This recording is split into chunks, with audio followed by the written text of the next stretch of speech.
So நம்ம வந்து பாலிட்டியில் lesson number 1 first day 2 shorts வந்து இன்ட்ரோடக்ஷன், அப்புறம் அதுக்கப்புறம் இருக்கிறது போட்டுட்டோம். இன்னைக்கு தேர்ட் டே ஷார்ட்ஸ் வந்து முகவுரையை பற்றி பார்க்க போகிறோம். அதுக்கு முன்னாடி ஃபர்ஸ்ட் அரசியலமைப்பின் கூறுகளில் பார்த்துடலாம். அதான் பார்ட்ஸ் எல்லாம் சொல்லுவோம் இல்லையா, அதுதான். ஸோ பாகங்கள் பார்த்தா மொத்தமாக 22 இருக்கு. இந்திய அரசியலமைப்பு அந்த புத்தகம் இருக்கு இல்லையா, அதில் இந்திய அரசியலமைப்புடைய பாகங்கள் வந்து 22, சட்டப்பிரிவுகள் 395 பிரிவுகள் இருக்கு, அட்டவணைகள் வந்து 8 இருக்கு. ஸோ இதில் நம்ம இப்போ பார்க்க போகிறது முகவுரை. முகவுரை அப்படின்னா அதுக்கு வந்து வேறு 2 பெயர்கள் இருக்குது, சரியா? முகவுரை அப்படின்னு சொல்லலாம், முன்னுரை அல்லது முகப்பறை அப்படின்னு சொல்லலாம். ஸோ முகவுரை அப்படிங்கிறது வந்து நம்ம வந்து இங்கிலீஷில் என்ன சொல்லுவோம் அப்படின்னா ப்ரியாம்பல் அப்படின்னு சொல்லுவோம், ஓகேவா? ஸோ இந்த முகவுரை அப்படிங்கிறது தான் அரசியல் அமைப்புக்கு அறிமுகம் அப்படின்னு சொல்கிறாங்க. ஸோ அதில் ஃபஸ்ட்டாக வந்து நம்ம எது எழுதியிருப்பாங்க அப்படின்னா முகவுரை அப்படிங்கிறது தான் ஸ்டார்ட் ஆயிருக்கும். ஸோ இந்த முகவுரை வந்து ஜவஹர்லால் நேருவின் குறிக்கோள் தீர்மானத்தின் அடிப்படையில் தான் இந்த முகவுரை அமைந்துள்ளது. இந்த முகவுரை வந்து இந்நாள் வரைக்குமே, அதாவது எழுதினதிலிருந்து இந்நாள் வரைக்குமே வந்து ஒரே ஒரு முறை மட்டும்தான் திருத்தப்பட்டிருக்கு. அந்த திருத்தம் வந்து 42வது சட்ட திருத்தமா, ஓகேவா? 42வது திருத்தமா செய்யப்பட்டது தான் இந்த முகவுரை அப்படிங்கிறது. அந்த திருத்தம் நடந்த ஆண்டு எப்போ அப்படின்னு பார்த்தா 1976ஆம் ஆண்டுல. அதுவும் என்ன திருத்தம் பண்ணியிருக்காங்க அப்படின்னா ஜஸ்ட் ஒரு 3 வேர்ட்ஸ் வந்து அதில் ஆட் பண்ணியிருக்காங்க.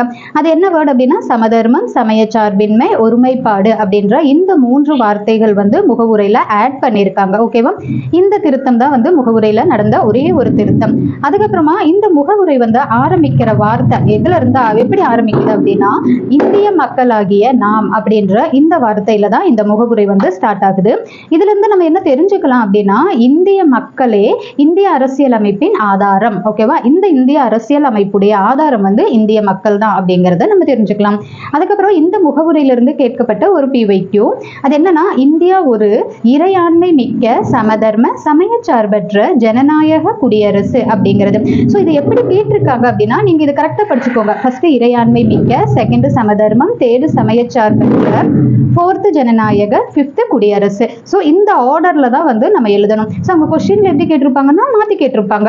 இந்தியா ஒரு சமதர்மம், ஜனநாயக, சமய, இந்த மாதிரி மாத்தி ரீஜம்பிள்ஸ் இல்லையா, ரீஜம்பிள் த வேர்ட்ஸ் அந்த மாதிரி மாத்தி கேட்டு சாய்ஸ் கொடுத்துட்டா நமக்கு கரெக்டாக வரணும். இதே மாதிரி கொடுத்துருப்பாங்க. நம்ம இது வந்து கரெக்டாக எழுதுற மாதிரி இருக்கும். இந்தியா ஒரு இறையாண்மை மிக்க சமதர்ம சமயச்சார்பற்ற ஜனநாயக குடியரசு. இந்த முகவுரையுடைய நோக்கம் என்ன அப்படின்னா டு எவ்ரி இந்தியன் சிட்டிசன்ஸ், எல்லா இந்திய குடிமக்களுக்கும் சமூக, பொருளாதார, அரசியல், நீதி அப்படின்னு எல்லாத்துலேயுமே வந்து பாதுகாப்பு வழங்குவதே இந்த முகவுரையின் நோக்கம். இந்த வீடியோ உங்களுக்கு யூஸ்ஃபுல்லாக இருந்துச்சு அப்படின்னா நம்ம சேனலை சப்ஸ்கிரைப் பண்ணி வச்சுக்கோங்க. மறுபடியும் இதோடைய நாளைக்கு ஷார்ட்ஸில் இதோட கண்டினியூஷன் வரும். தேங்க்யூ.